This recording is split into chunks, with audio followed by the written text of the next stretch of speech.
Hey everyone, this is Louis and welcome to the Ultimate Brand Bible, your ultimate space for free advice, tips, tricks, hacks, how-to guides, templates, and resources on branding to help you get your brand to the next level. And you can start the process for your brand today by hitting the subscribe button and the little bell notification to make sure you don't miss any of the great stuff we put out on a regular basis. So without further ado, let's get branding.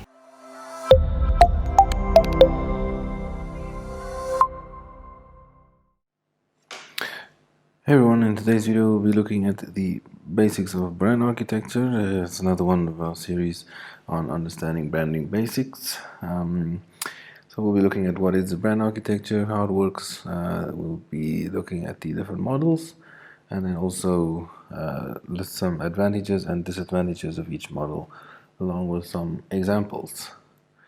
So let's firstly look at what is a brand architecture. So similar to something like a family tree, brand architecture is a system that organizes a brand family in a way to show the complete structure of a brand and how it all fits together. It also helps customers to make sense of a brand. So think of it as a kind of a family tree, just hopefully without all of the drama. And then we have 4 different models that we'll be discussing in this video, which is a branded house, endorsed brands, some brands, and a house of brands. Now, let's see how all of this looks in a nice little design. We'll be getting into this one by one. So let's firstly look at a branded house. Now, you can see a branded house is essentially where the whole house is branded with one particular branding. So you'll see here the FedEx logo is an example. All these different divisions that I have under FedEx, they all carry the same brand identity, so to speak. All the FedEx Express, FedEx Ground, FedEx Freight, FedEx, etc., etc. And then they use these different colors to differentiate the brands with the divisions from each other. Now, one thing that I actually noticed when I was doing the presentation, which is really, really cool, which I was quite excited about sharing with you guys, is something specifically with the FedEx logo, actually. So I'm going to keep it till the end of this video, just after the presentation. And there's actually a few logos that also have a similar effect, so to speak. There's not a lot of them, but there's a few of them out there, and FedEx is one.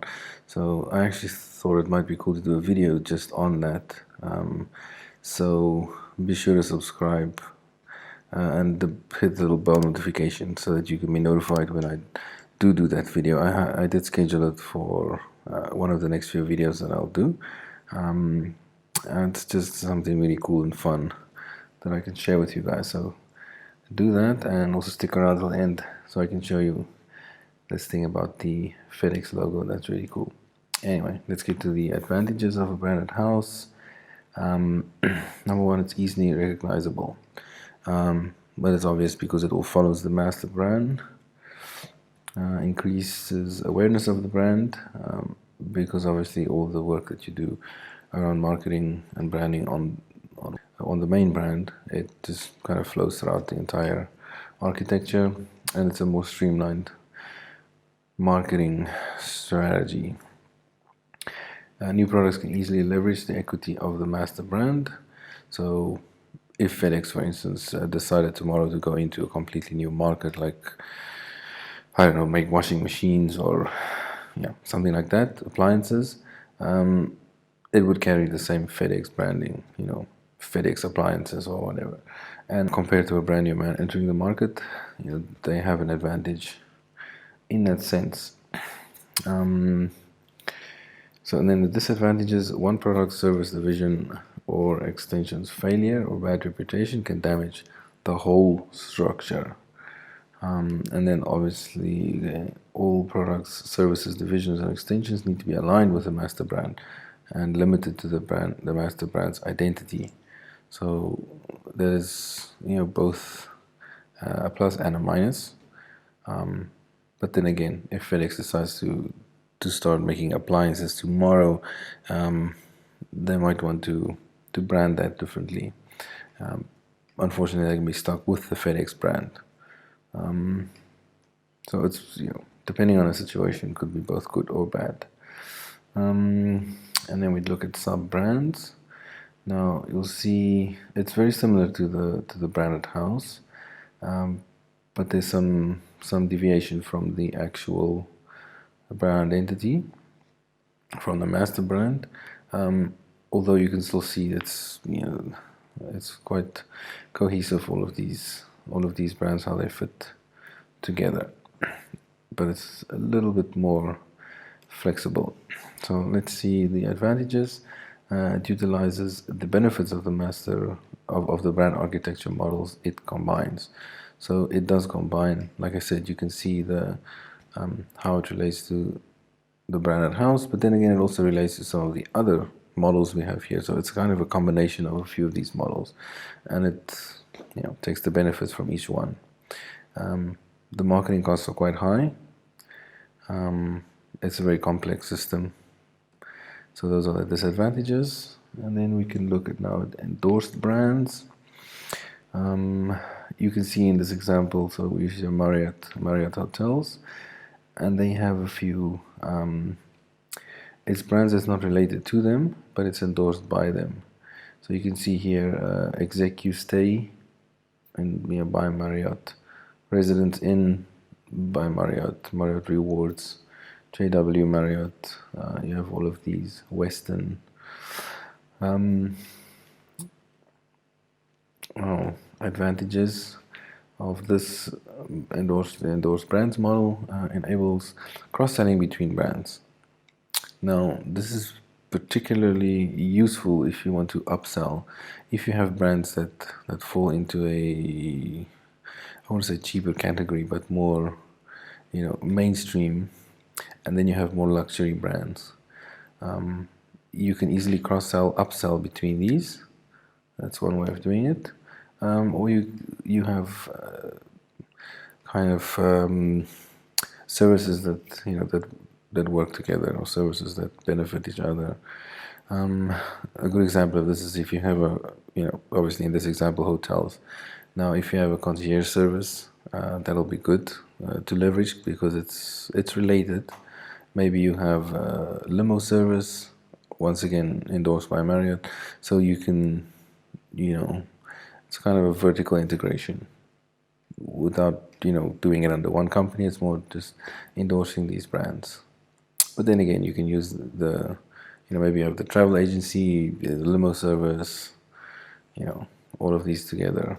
You can cross-sell between these and also upsell to more luxury or downsell, either way.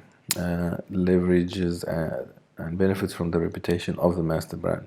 Once again, similar to the branded house, it does leverage from that reputation, although it's endorsed and not directly part of it. Lower marketing costs. Disadvantages: one brand product service failure, bad reputation can damage the rest of the endorsed brands. Once again, similar to the branded house. And then once again, all products, services, divisions, or extensions need to be aligned with the master brand, and it's limited to that brand's identity. That's to a certain extent with endorsed brands. Now, house of brands, you can see here, it is just completely, it's all over the place. I mean, each of these is basically a separate brand, and I don't even think a lot of people know that all of these companies fall under one master company. You look here, Duracell, Vicks, Olay, Always, Pampers, Tide, Pantene, Crest. You could see these all like really separate companies, but they all form part of the brand architecture of Procter & Gamble, and that's basically what a house of brands look like. I think it just important to note with the house of brands, a lot of the times people don't even know the master brand. Like for example, this, if you go out, you just ask people randomly in the street, do you know Pampers? They'll say obviously yes. If you ask them if they know who Procter & Gamble is, they would probably not know. So yeah, just to give you an idea. Now, house of brands advantages. Whatever affects one brand has no effect on the others. If the one brand goes through a terrible situation that really damages the reputation of that brand, it doesn't affect the rest of them at all. Completely different audiences and markets. So, each brand you can tailor to that specific target market, that specific audience. Each brand has its own identity, strategy, marketing, etc.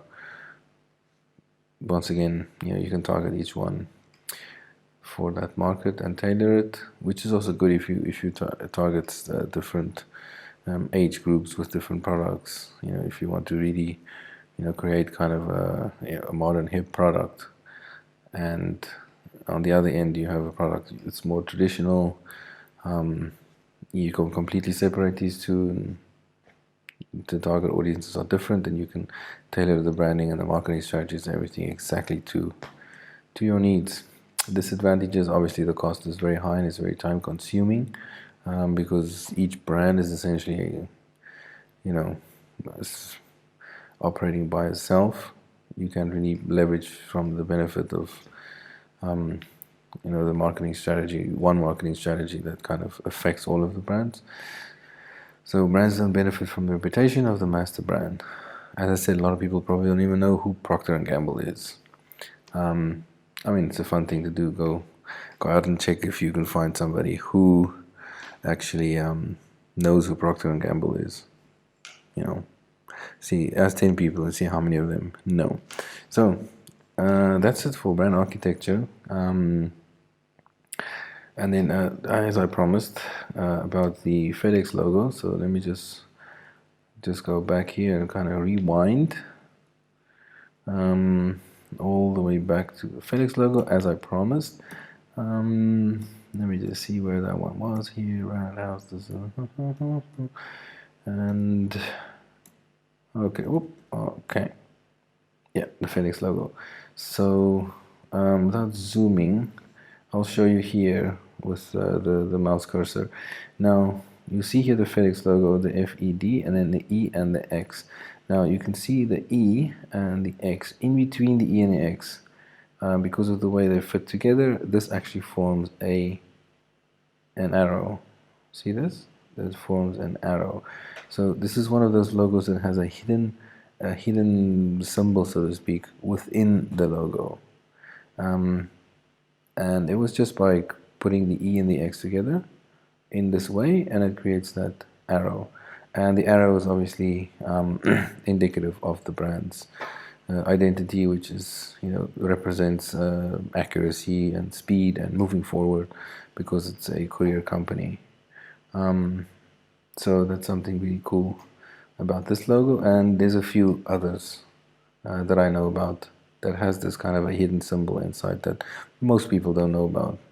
So be sure to check that out. I'll schedule it for one of the next few videos, and we can just cover a few of these. I'll show you all of the examples of the logos that have these hidden symbols in between.